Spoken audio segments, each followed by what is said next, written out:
विहरण करना, हाँ, विचरण करना, चलना या लाइक विचरण, जब हम घूमने विचरण, हाँ विचरण करना। तो नौका विहार यानी कि नौका में बैठ के घूमने जा रहे हैं, ठीक है, विहार करने जा रहे हैं। और गर्मी का मौसम है, जैसे हमने अभी बताया कि हम वृंदावन के बारे में बात कर रहे हैं, जहाँ पे अभी थोड़ा गर्मी है और सब ये प्रिया प्रीतम को सुख प्रदान करने के लिए सखियाँ, हम सब जो सखियाँ हैं, जो उनकी दासियाँ हैं, उनकी सखियाँ हैं, उनको सुख प्रदान करने के लिए अलग अलग प्रकार से लीलाओं के लिए रचना करती हैं।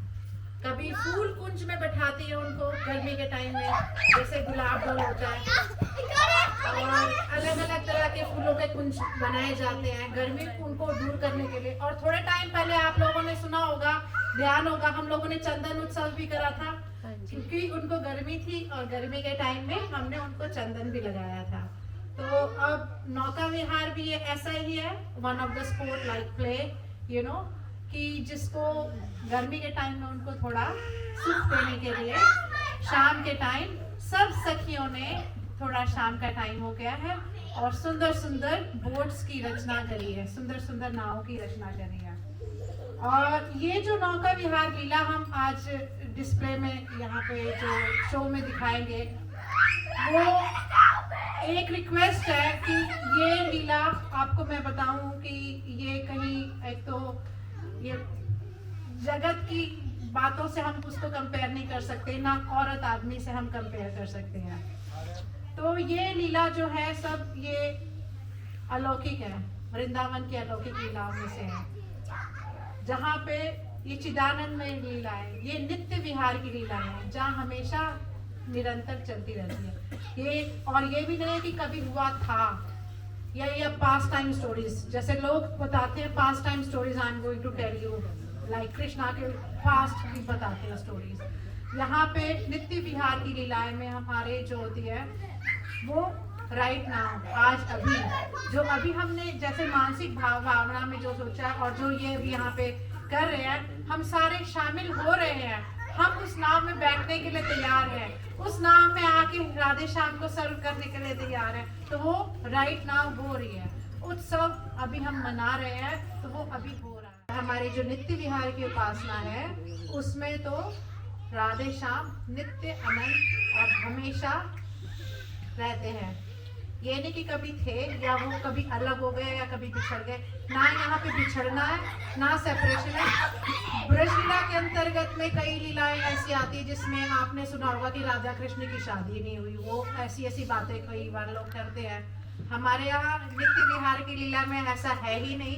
हमारे में तो आपने देखा होगा, हमने ब्याहुला भी किया था, ब्याहुला भी हम 365 डेज में कभी भी कर सकते हैं। और यहाँ पे कहते हैं कि यहाँ वृंदावन की जो हमारी ये जो उपासना है, कहते हैं कि यहाँ तो विपिन राज की सीमा के बाहर हरिहु को ना निहार, यानी कि वृंदावन के बाहर भी हरि को भी मत देखो, अगर, क्योंकि वहाँ पे अगर सिर्फ हरि है ना, जिस प्रभु को हम प्रणाम करते हैं, हम ये एकांतिक निकुंज की बातें करते हैं। तो थोड़ा सा ये बैकग्राउंड मैं थोड़ा बताना चाह रही थी। तो इसमें बस यही है कि आज जैसे ग्रीष्म ऋतु का आगमन हो गया और सखियों ने नौका की रचना करी है, जैसे अलग अलग उनको सुख प्रदान करने के लिए चंदन उत्सव हुआ, फूलों की डोल बनाई गई, गुलाब डोल हुई, जल केली हुआ, पहले हमने जल केली भी एक बार करा था, और नौका विहार की आज इसमें ये इस तरह की सब, ठीक है। और जो हमारी प्रेजेंटेशन है आज वो इस कुछ स्टोरी के ऊपर बेस्ड है, स्टोरी कह रहे हैं पहले लीला के ऊपर, लीला ये आज जो हो रही है लीला नौका विहार की, इसमें क्या हुआ है कि आज यमुना जी का पावन पुलिन और सब सखियों ने मिलके सुंदर सुंदर बोट की, अपनी अपनी बोट की रचना करी है। हंसों के आकार की उजली नौकाएं, यहाँ हंसों के आकार की उजली नौकाएं यहाँ पे यमुना जी पर विराजमान है, जल पर तैर रही है, और नावों पर सखियां चढ़ी हुई है, नावों पर सखियां भी चढ़ी हुई है, और श्री राधा और कृष्ण भी चढ़े हुए हैं। और हर नाव पर सखियों को ऐसा लग रहा है कि राधा कृष्ण हमारे साथ ही है, हर नाव पर राधा कृष्ण हमारे साथ ही है, सखियों को यही लग रहा है। और सखियां अपने अपने सेवा की सामग्री भी हाथों में लेकर साथ में उपस्थित है। वाद्य गान भी हो रहा है।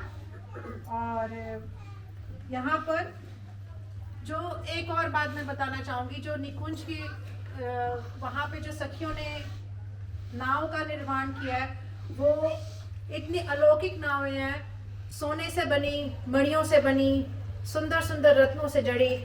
उसके ऊपर जो गुंबद है वो रतन जड़ित गुंबद है, और 3-3 4-4 मंजिलों की, 2-2 3-3 मंजिलों की नाव ऐसी है। और उसमें सब कुछ है वहाँ पे। उस नाव में ऐसा पता ही नहीं चलता कि ये नाव है या नॉर्मल है कुछ। और इतना वो कभी एक्सपेंड हो जाती है, कभी कमल के शेप की नाव है, कुछ हंस के आकार की नाव है, कुछ मोर के आकार की नाव है, कुछ कुछ सखियों के आकार की नावें भी हैं। ऐसी भी वर्णन आता है लीलाओं में कि सखियों के आकार की भी नावें हैं। और ये अब क्या हुआ कि अब इस तरह से काफी सारी नावें बना के सखियों ने तैयार करी है। और आकाश में कहा कि मैं भी कुछ अब सुनाती हूँ। जब राधा रानी ने अपनी मधुमती वीणा को उठाया हाथ में और उससे लेकर जब उन्होंने गाना शुरू किया, सारे मंत्रमुग्ध हो गए। हंसों ने आकर पास में, राधा रानी के पास में, नाव के पास आ गए। हंसों का जोड़ा आके भी अलग अलग तरह से नाच करने लगा। अब वहां पर क्या हुआ कि जब ये हंसों का जोड़ा भी नाच करता है तो प्रिया जी उनका नृत्य देखकर बहुत खुश होती हैं। प्रिया जी जब उनका नृत्य देखकर बहुत खुश होती है कि आज हंसों ने मेरी ताल पे ताल मिला के नाच किया है, तो राधा रानी के हाथ में एक सोने का, तो हंसनी को कह दिया और अब ये झूठी पड़ जाएंगी। तो वो तुरंत, कृष्ण कहते हैं मेरे तो तन मन में राधे बसी है, अपनी बंसी सखी यानी हित सजनी को बोलते हैं, अपने पास में अधरों के पास फटाफट उनको आवाज लगा के बोलते हैं कि हित सजनी अब तुम कुछ आइडिया करो, कुछ चक्कर चलाओ यहाँ पर, क्योंकि कुछ ना कुछ तो करना पड़ेगा जिसमें राधे भी झूठे ना पड़े और बात भी बन जाए। अब राधा रानी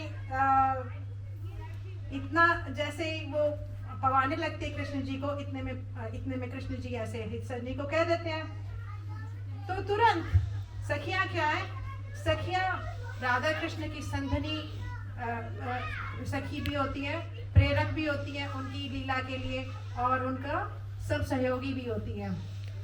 तो यहाँ पर जैसे ही कृष्ण जी अपनी बंसी से आग्रह करते हैं, सजनी से आग्रह करते हैं कि तुम जरा इसमें मॉडिफाई करो कुछ, तो इतने में तुरंत वृंदा देवी, हित सजनी, सब सखियां, ललिता सखी सब आती हैं। सब कहती हैं, सबसे पहले हित सजनी कहती है रुको रुको श्याम सुंदर। तो ललिता सखी कहती हैं, हित सजनी कहती रुको रुको, अभी तुम इसको भोग को नहीं पा सकते। तो ललिता सखी कहती है हाँ बिल्कुल नहीं पा सकते, अगर तुम पाओगे तो तुमको अपराध लगेगा। तो वो कहते हैं मुझे अपराध क्यों लगेगा? तो आपको अपराध लगेगा, आपको ये नहीं पाना चाहिए।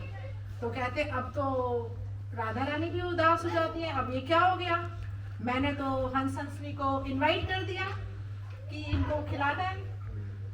अब फिर कहते कि चलो तुम विद्या जी, आप तो बड़ी समझदार हो, आप बड़ी सूझबूझ वाली हो, आपके अंदर आपको सारे शास्त्रों का ज्ञान है।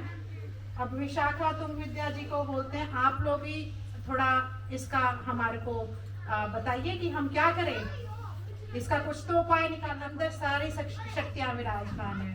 और अष्टमी भी देवी, वो भी एक देवी तो पूजन ही है। तो अगर हम राधा रानी के पहले पूजन कर लें तो आपको अपराध भी नहीं लगेगा, फिर आप वो भी पा सकते हो, फिर आप इनको खिला सकते हो।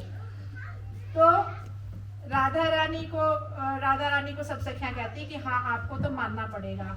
और कृष्ण जी फिर मनाते हैं कि हंसनी को प्रसाद नहीं पवा पाऊंगा। तो राधा रानी का सब कृष्ण जी पूजन करते हैं और मतलब उनको भोग सबसे पहले उनको पवाते हैं, और फिर राधा रानी को कहते हैं लो अब अपने हाथ से मुझे पहले खिला लो और फिर इनको खिलाओ हंसनी को। तो ऐसे करते करते ये खेल पूरा होता है और धीरे धीरे पानी की कुछ बूंदे पड़ने लगती हैं, ऊपर से बारिश आने लगती है, कुछ कुछ बूंदे पड़ती है। फिर बूंदे पड़ते पड़ते आगे क्या होता है कि इनको लेके जाते हैं प्रिया प्रीतम को सखियां, आगे सुंदर कुंजों का निर्माण करती है और मोरकुटी की तरफ लेके जाती है, जहाँ पे वो मोरकुटी में नृत्य गान वाद्य और भोग प्रसाद सब और आगे कंटिन्यूस होता रहता है। तो अब